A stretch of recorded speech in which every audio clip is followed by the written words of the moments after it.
अमूमन बिल्डर करते ये हैं कि लोन अमाउंट एक साइड में छोटा सा लिख देते हैं, सही है। उसकी वजह से हमारे क्लाइंट्स को ये लगता है कि इस प्रॉपर्टी की कीमत बहुत कम है, सही है। ये बहुत कंफ्यूजन है और ये मिसगाइडिंग चीज़ है ये। तो इस बात को आप लोग बहुत ज़्यादा आप लोगों ने नज़र में रखना है कि टोटल कॉस्ट मालूम करें आप लोन के साथ। अस्सलाम वालेकुम, मेरा नाम है रिजवान और हम अपना पेमेंट प्लान जो है वो बनाना सीख रहे थे। देखें, पेमेंट प्लान में लिखा होता है जैसे कि बुकिंग, एलोकेशन और कंफर्मेशन, ये 3 स्टेप्स होते हैं।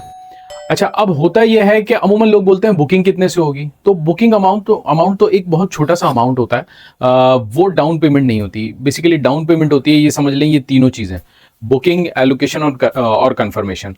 तो ये जो अमाउंट बनता है, फॉर एग्जांपल अगर बुकिंग है 5 लाख से और कंफर्मेशन भी 5 लाख से है और एलोकेशन भी 5 लाख से है, तो इसका मतलब ये हुआ कि हमें ये तीनों पेमेंट जो है वो देनी होंगी।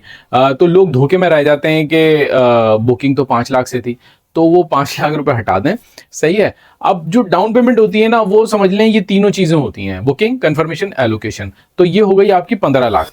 अच्छा, इसमें एक दूसरी सिचुएशन फिर ये निकलती है कि क्योंकि आजकल जो दौर है वो कस्टमाइजेबल का है, पेमेंट प्लान जो है वो बड़ा कस्टमाइज हो जाता है। तो उसमें होता यह है कि अगर किसी के पास 15 लाख नहीं है, तो वो बंदा ये कहता है कि भाई मैं जो है डाउन पेमेंट आपको 10 लाख दे दूंगा। तो वो 10 लाख से भी काम चल जाता है, क्योंकि फिर वो अमाउंट आगे एडजस्ट कर दिया जाता है टोटल अमाउंट में ना। तो पेमेंट प्लान कस्टमाइजेबल की तरफ जा रहा होता है। तो आप लोगों ने अपने बस माइंड में ये बात रखनी है कि टोटल कॉस्ट क्या है। एक बात मैं आपको बोलूं कि बहुत ज्यादा जो मसला आता है, अमूमन बिल्डर करते ये हैं कि लोन अमाउंट एक साइड में छोटा सा लिख देते हैं, सही है। उसकी वजह से हमारे क्लाइंट्स को ये लगता है कि इस प्रॉपर्टी की कीमत बहुत कम है, सही है। ये बहुत कंफ्यूजन है और ये मिसगाइडिंग चीज़ है ये। तो इस बात को आप लोग बहुत ज़्यादा आप लोगों ने नज़र में रखना है कि टोटल कॉस्ट मालूम करें आप लोन के साथ। क्योंकि होता यह है कि लोन अमाउंट फिर अचानक से बिल्डर बीच में आपसे डिमांड कर देता है और आप लोग फंस जाते हैं, सही है। तो आप लोन अमाउंट मिला के और सारी चीज़ें मिला के फिर अपना पेमेंट प्लान बनाएं, तो आप आखिर तक कैरी कर सकेंगे जहाँ तक आपका पेमेंट प्लान चल रहा होगा।